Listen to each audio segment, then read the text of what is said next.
Ya, halo semuanya. Setelah sekian lama, after summer break of Formula One, finally the race is on ya. Akhirnya balapan telah kembali, yang dimana after summer break di Formula One schedule, akhirnya sudah kembali lagi di Dutch Grand Prix atau di sirkuit Zandvoort. Ya, yang dimana gue berekspek dalam balapan ini, gue menganggap ya udahlah, karena mumpung di kandang gitu kan, karena mumpung di Belanda gitu kan, ya udahlah ya, gue berekspek ya kayaknya akan dengar Wilhelmus lagi. Tuh juga gue udah kangen juga sih, tapi rupanya yang yang bergema adalah God Save the King. Nah, alias yang menang adalah Lando Norris, seperti itu. Dan ya, kali ini kita akan membahas Formula One Dutch Grand Prix 2024. Dan langsung saja, nggak usah lama-lama, langsung kita bahas apa yang terjadi di GP Dutch Grand Prix. Ya Dutch GP sih maksudnya secara, ya maaf ya guys ya. Udah, langsung aja kita mulai. Let's go. Formula One Dutch Grand Prix 2024. Ya, yang dimana adalah balapan yang dimana menurut gua rupanya tidak sesuai ekspektasi, yang dimana di sini pasukan Oren, yang maksudnya adalah bukan Belanda tapi malah McLaren ya guys ya. Kali ini McLaren menurut gua dalam balapan ini sangat eh taringnya luar biasa ya guys ya. Bahkan ya pokoknya sampai bisa overtake Max Verstappen gitu. Dan ya kali ini kita akan bahas apa saja yang terjadi di dalam uh, F1 Dutch Grand Prix ini ya guys ya. Dan langsung saja kita nggak usah lama-lama bahas di poin pertama.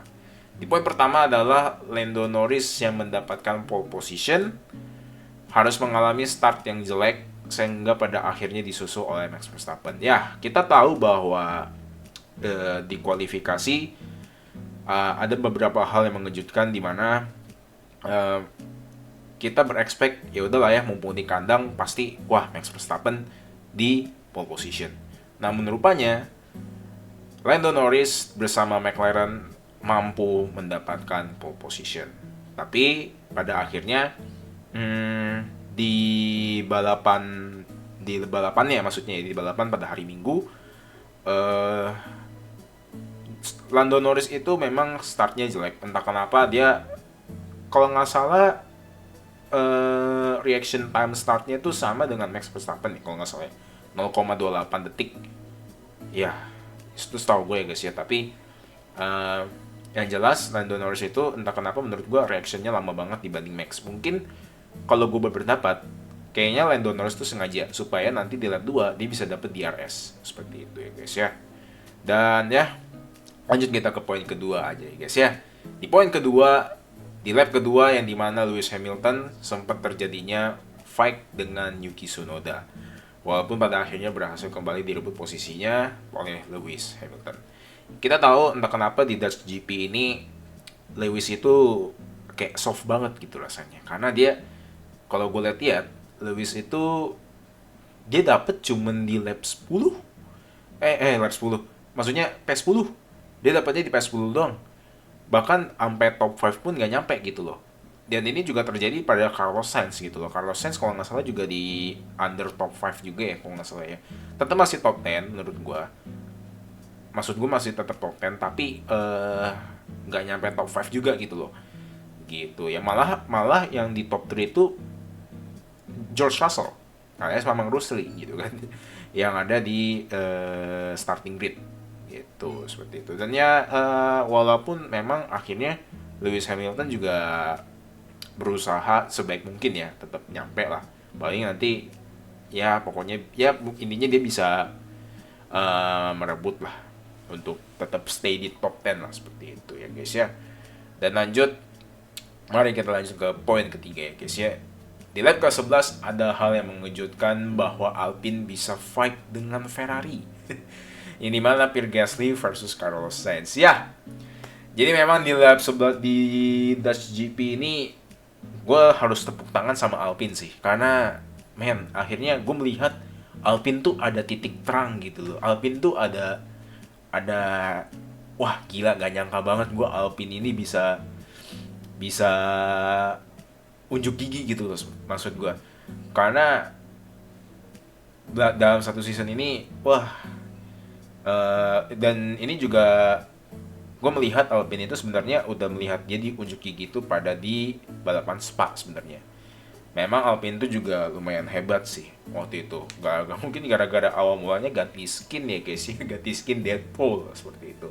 Tapi ya, eh, memang ada terjadinya balap fight antara Pierre Gasly versus Carlos Sainz ya guys ya. Maksudnya adalah Alpine versus Ferrari. Walaupun akhirnya tetap direbut sih ya. Ya udahlah ya, sesuai realita ya aja ya guys ya. Alpine being Alpine dan Ferrari being Ferrari ya guys ya, seperti itu. Dan udah nggak usah lama-lama, langsung aja kita lanjut ke poin keempat, yang dimana pada lap ke 17 ke 18, maksudnya 17 transisi ke 18 ya guys ya, maksudnya Max merasakan bahwa dia merasa mobil dia tuh nggak enjoy sama mobilnya, karena dia bilang dia kehilangan grip. Kalau dari sumbernya dari si komentatornya alias si Alex ya, atau siapa ya namanya, kalau nggak salah lupa inget gue ya, pokok dari komentatornya sih bilang kalau Max ini bilang nggak ada grip seperti itu. Dan ya akhirnya dia kehilangan grip. Dan pada akhirnya inilah kunci keseruan di dalam Dutch GP 2024 Formula One, yaitu adalah pada saat di lurusan start. Dan ya akhirnya gue nggak nyangka banget Lando akhirnya bisa overtake Max Verstappen secara sempurna. Dan ya, gue gak nyangka banget. Dan pada saat gue ngeliat Lando Norris overtake Max Verstappen tuh kayak gue langsung teriak-teriak guys, gue sampai gak nyangka banget, oh my god, finally Lando, mantap lah pokoknya. Dan ya, gue kalau komen di sini gue nggak tahu ya, gue nggak mau gosip banyak, tapi kalau menurut gue paling kayaknya Lando tuh udah mengerti strateginya Max gitu. Dan inilah kenapa yang gue bilang tadi di poin pertama, bahwa Lando ini kayaknya sengaja slotnya jelek supaya dia di belakangnya Max. Karena gue melihat dan Lando ini, kalau kalian perhatiin dari dia ngomong sama timnya, dia tuh merasa pede gitu loh. Dia tetap berusaha, tapi dia percaya diri bahwa oke, gue bisa ngeraih Max nih sepertinya. Dan akhirnya ya it happens kan di lap ke 17 ke 18, dan akhirnya Lando Norris ya udah do a good job dan bisa overtake Max seperti itu. Dan ya, langsung saja kita ke poin kelima, yang dimana di lap 25 Charles Leclerc di dalam GP ini, di dalam Grand Prix ini, Dutch GP aliasnya ya, gue harus tepuk tangan sama Ferrari. Dimana menurut gue Ferrari ini strategi pitnya sangat-sangat bagus, dan akhirnya Ferrari dan kalau gue lihat Ferrari ini kayaknya udah sadar ya, udah bangun gitu kayaknya. bangun ya, udah bangun. Mamang Ferrari ini kayaknya udah bangun, udah sadar ya kan, udah nggak jadi badut lagi ya. Dan akhirnya dimana Charles ini melakukan pit duluan, habis itu baru disusul sama George Russell. Dan ya, dan menurut gue nggak nyangka banget Ferrari ini bisa melakukan waktu pit stop yang sangat cukup cepat nih menurut gue. Karena untuk di season ini sangat jarang untuk biasanya kalau di season ini gue liatnya tuh kayak waktu pit stopnya paling ya 2,5, 2,6 dikit seperti itu. Dan gue nggak nyangka Ferrari ini bisa melakukan pit stop dengan waktu berjalan selama 2,4 detik. Gue harus tepuk tangan sama Ferrari, good job Ferrari, dari Forza Ferrari lah guys ya. Luar biasa untuk Ferrari, good job. Dan ya akhirnya berkat ini Charles Leclerc itu jadi dapat P3 gitu loh, dapat posisi ketiga seperti itu ya guys ya. Dan ya udah, langsung saja kita lanjut ke poin ke-6 ya guys ya, yang dimana seperti yang gue bilang bahwa Charles Leclerc ya, dia kan ngelakuin pit duluan, yang dimana strateginya bagus dan yang dilakukan oleh Ferrari dan Charles Leclerc ya. Dimana kita tahu kalau Charles ini ganti ban medium ke ban hard gitu. Dan di poin ke-6 ini Mercedes ini mengalami sebaliknya dengan Ferrari, yang dimana Mercedes kali ini tuh kayak ngalamin sial gitu loh, yang dimana waktu pit stopnya tuh kacau banget guys. Kalau nggak salah waktu pit stopnya itu berjalan selama 3,4 detik. Damn, itu lama banget. Gue nggak tahu, entah kayaknya mungkin ada yang nyangkut kah atau yang ada apakah. Gue nggak ngerti juga ya guys ya. Tapi, 3,4 detik itu sangat berpengaruh loh guys di dalam F1 zaman sekarang gini. Ya, kalau kita lihat memang F1 zaman dulu tuh waktu pitnya lama, ya wajar karena memang harus isi bensin dulu. Seperti itu ya guys, dari tahun 2012, masa-masa 2012, apalagi 2005 dan ya sebagainya. Tapi di era zaman sekarang, di era Formula One, semua tim sudah mempelajari teknik pit stop tercepat untuk mengganti ban dengan cepat ya guys ya. Dan damn, Mercedes gila sih. Entah kenapa gue liat Dutch GP ini Mercedes tuh sangat kacau banget ya guys ya. Di Russell, terutama pada George Russell gitu ya. Dan nggak nyangka banget sih 3,4 detik guys. Damn. Gue ngelihatnya waktu itu live langsung, anjir nih Mercedes, what the fuck is going on gitu kan. Dan ya mari aja, langsung aja kita lanjut ke poin ke-7 aja ya guys ya, yang dimana pada poin ke-7 di lap ke-40 Oscar Piastri ini merupakan salah satu tim tim di McLaren ya, maksudnya sebagai temannya Lando, yang menurut gue ini udah ibarat kata kayak Red Bull.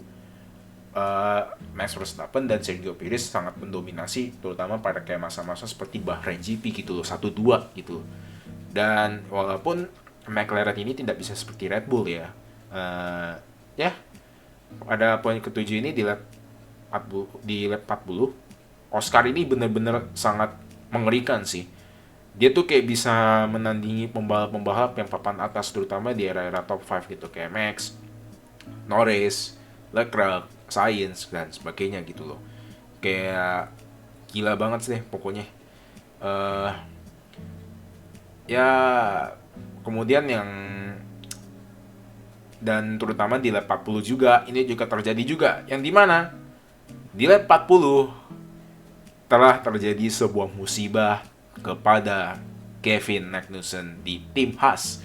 Ya dimana bayangin di papan bawah gak dapet poin, di overtake 4 orang. Aduh gue lihat itu sedih banget sih, kayak anjir.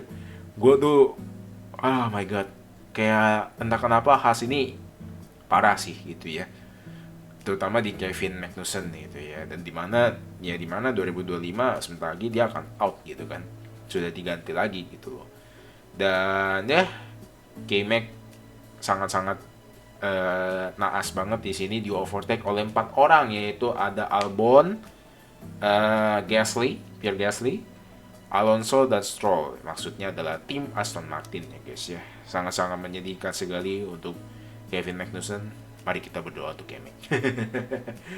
Ya, K-Mag being K-Mag ya guys ya. Dan oke, langsung saja kita lanjut ke poin 8 ya guys ya.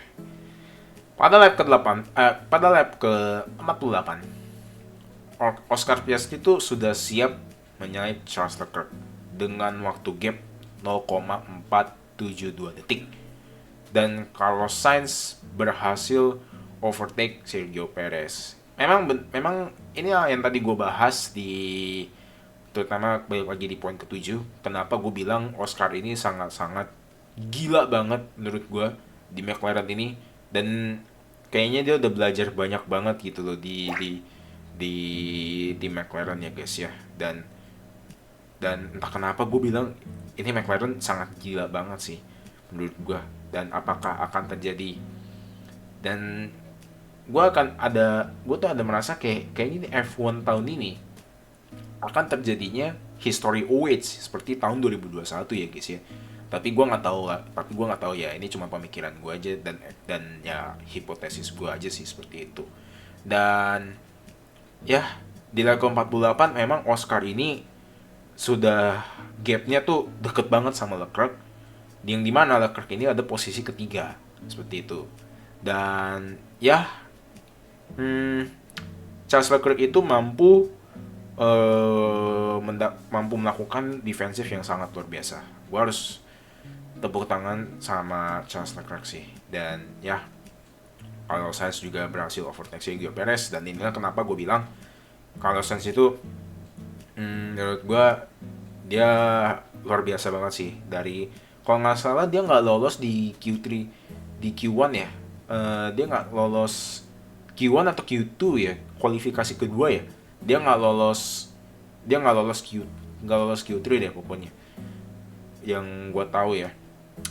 Dan akhirnya Carlos pun dapat berusaha juga masuk ke top 10 juga gitu. Dan ya tepuk tangan juga buat Carlos, walaupun kita tahun depan nanti nggak akan melihat dia lagi di Ferrari ya guys ya, dan dia akan ke Williams seperti itu.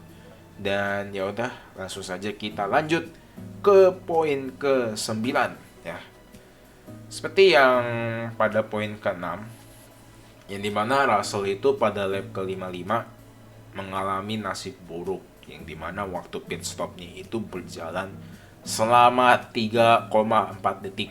Damn, lama banget guys, 3,4 detik, dan itu sangat berpengaruh ya guys ya. Dan kembali lagi, George Russell juga mengalami nasib yang lebih buruk lagi, dan bikin kita tuh kayak what the fuck man dengan Mercedes gitu loh. Kayak pit stop yang kedua yang dilakukan oleh tim Mercedes kepada Russell itu berjalan selama 2,8 detik. Ini lama banget sih menurut gua, dan ini dari pertama udah lama, sekarang udah lama juga. Sangat disayangkan ya guys ya untuk kepada tim Mercedes. Ya, gue berharap semoga Mercedes bisa unjuk gigi lagi ya guys ya di WCC atau World Construction Championship, bisa maju lagi ke depan ya. Tapi walaupun kayaknya ya low expectation sih akan seperti itu.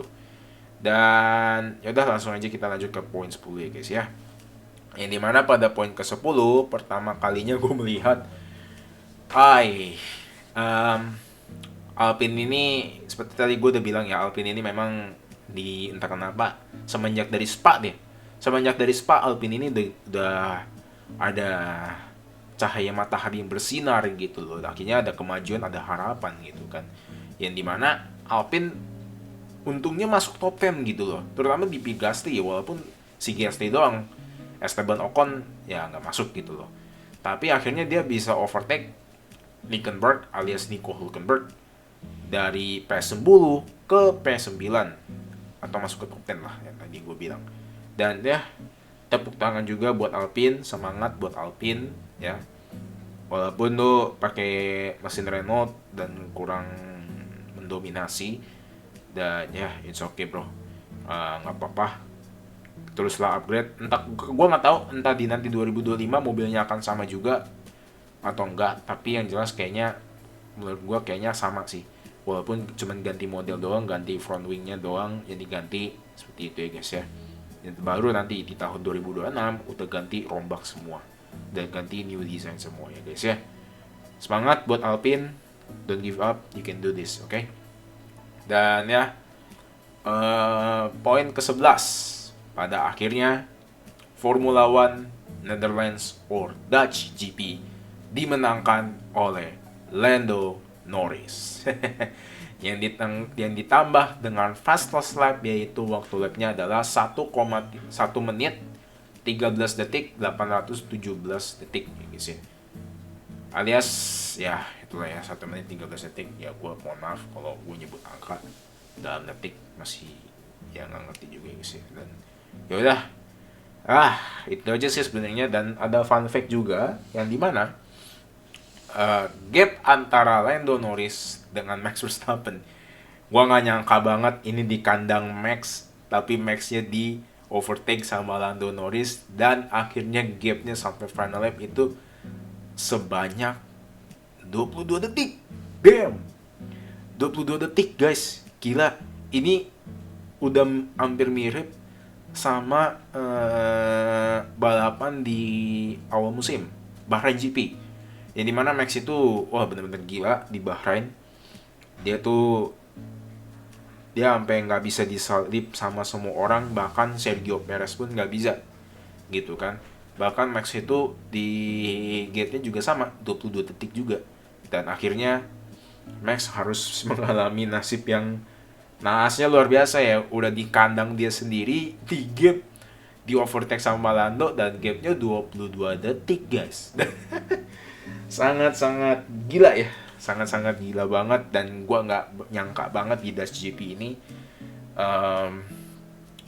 Ini balapan seru banget, gue nggak nyangka banget, walaupun ada sisi boring-boringnya juga ya guys ya. Ya kayak nggak ada momen-momen yang penting banget sih, kayak nggak ada momen eksiden, nggak ada safety car sebagainya, itu nggak ada. Tapi nggak apa-apa, nggak ada safety car nggak apa-apa, yang penting Lando menang ya guys ya.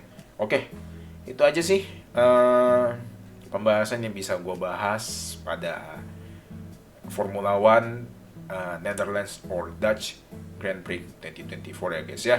Dan fun fact juga, di kalau nggak salah di sesi kualifikasi, entah kualifikasi 2 atau 3, Logan Sargent mengalami crash ya. Logan Sargent being Logan Sargent. Ya gimana ya guys ya, American person, what the fuck is kilometer gitu kan. Mereka hanya taunya miles per meter. Ya itu aja. Ya itu aja sih yang bisa gue bahas dalam Netherlands or Dutch GP 2024. Untuk gue sih skornya, gue sih udah nonton ya guys ya dari channelnya, terutama di Bung McDinaldi, dan ya dia meratingnya dengan skor 8,5. Ya gue juga setuju sih 8,5 gitu loh. Dan ya memang untuk di akhir-akhirnya awal-awalnya tuh seru, tapi pada akhir-akhirnya juga ya boring as usual ya guys ya. Tapi nggak boring-boring amat lah, setidaknya kita lihat God Save the King ya guys ya, tidak Wilhelmus gitu ya guys ya. Dan ya udah itu aja sih yang bisa gue bahas. Kalau kalian suka sama pembahasan F1 kali ini, silakan like, comment, share, subscribe ya guys ya. Dan ayo please subscribe guys ya, like dan komen, dan watch terus supaya gue tuh bisa bahas gitu loh. Dengan gue tuh ada semangat gitu loh bahas F1 GP gini ya guys ya. Dan sorry banget kalau misalkan gue belum bisa live streaming, terutama buat main game Gran Turismo 4, dimana itu adalah game yang cukup memorable di PS2 ya guys ya, dari genre balap dan sebagainya. Entah kenapa gue untuk memulai live streaming tuh kayak masih agak-agak takut gitu guys. Jadi gue harus belajar banyak lagi gimana caranya live streaming seperti itu. Dan gue juga masih takut juga karena koneksi gue, walaupun gue pakai LAN ya, gue tuh udah tes tapi paling kecepatan internet munggahnya tuh cuma 13 Mbps seperti itu. Dan gue nggak tahu it is enough or not, dan seperti itu. Coba guys komen di bawah ya guys ya, seperti itu. Dan ya udah itu aja untuk video kali ini. Hari ini gue tutup ya guys ya, dan see you next time. Goodbye. Dadah.